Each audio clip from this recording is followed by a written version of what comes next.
Bien le bonjour à vous, madame, monsieur. Merci d'être avec nous dans ce tour d'horizon de l'actualité. Le vice-président ivoirien Daniel Kablan-Duncan a refermé hier les portes de la concertation régionale sur l'état d'avancement des feuilles de route pour l'élimination de la faim et de la malnutrition en Afrique de l'Ouest et du Centre.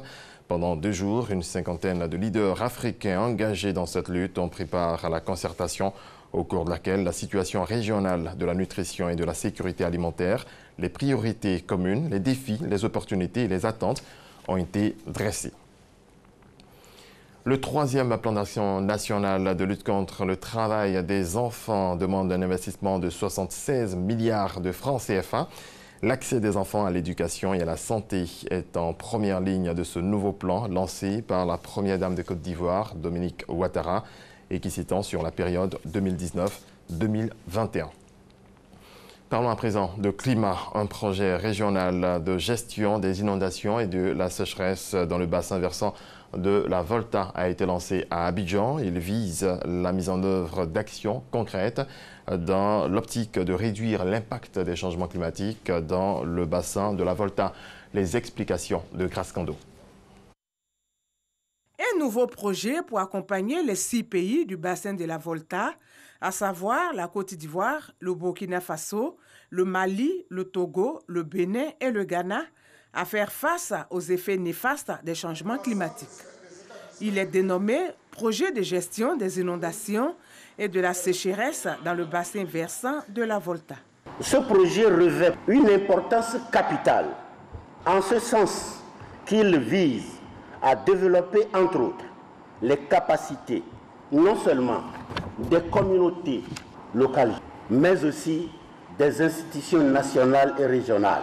Cette rencontre est donc une bonne opportunité de confronter vos idées et expériences respectives afin de dégager les voies et moyens appropriés pour accompagner les États à mieux faire face à ces phénomènes climatiques extrêmes que sont les inondations et la sécheresse.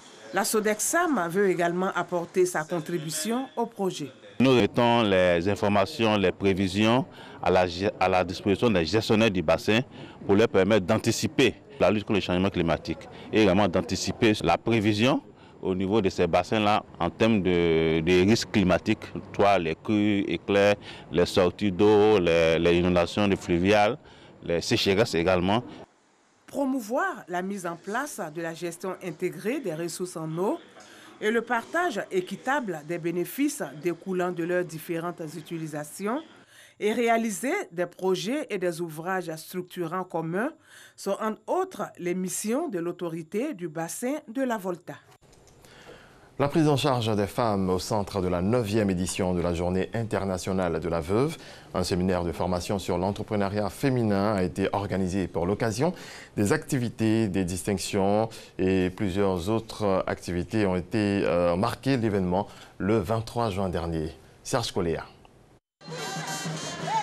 Depuis 8 ans, le MINOJ, ministère international de la nouvelle génération, met un point d'honneur à célébrer et valoriser les veuves en Côte d'Ivoire.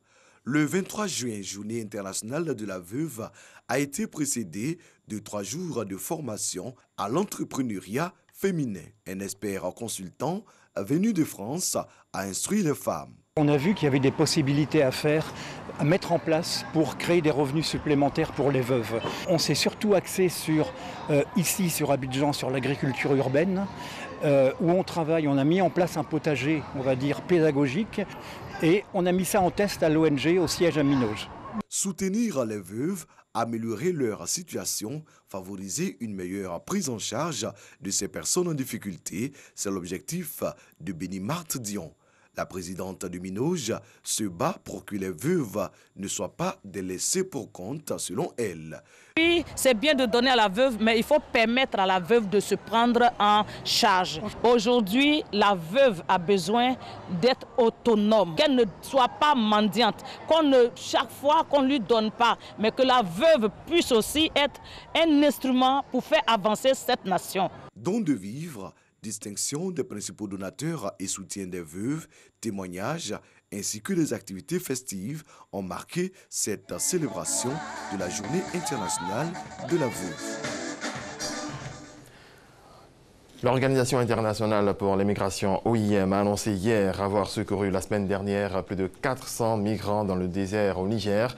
L'OIM indique que près de 20 000 migrants ont été secourus dans le Sahara depuis avril 2016. Récemment, les migrants secourus sont souvent des ressortissants ouest-africains expulsés d'Algérie vers le Niger. En Éthiopie, des funérailles ont été organisées hier à Addis Abeba pour le chef d'état-major de l'armée assassiné samedi par son garde du corps. Un incident apparemment lié à ce que les autorités ont qualifié de tentative de coup d'État contre le gouvernement d'une région du Nord-Ouest. La présidente et le Premier ministre, qui ont essuyé quelques larmes, étaient présents à cette cérémonie retransmise en direct à la télévision EBC, proche du pouvoir. En Gambie, plusieurs hauts gradés et des militaires du rang ont avoué devant la commission Vérité, Réconciliation et Réparation avoir commis des violations graves des droits de l'homme sous le magistère de l'ex-président Yahya Jammeh. Une situation qui provoque un malaise au sein des troupes. Au cours de la semaine dernière, la police militaire a discrètement procédé à l'arrestation de 6 soldats. 2 sont en fuite. Du football, Coupe d'Afrique des Nations, CAN 2019 en Égypte. 2 matchs ont été disputés hier. Le Cameroun, champion en titre, s'est imposé face à la Guinée-Bissau 2-0.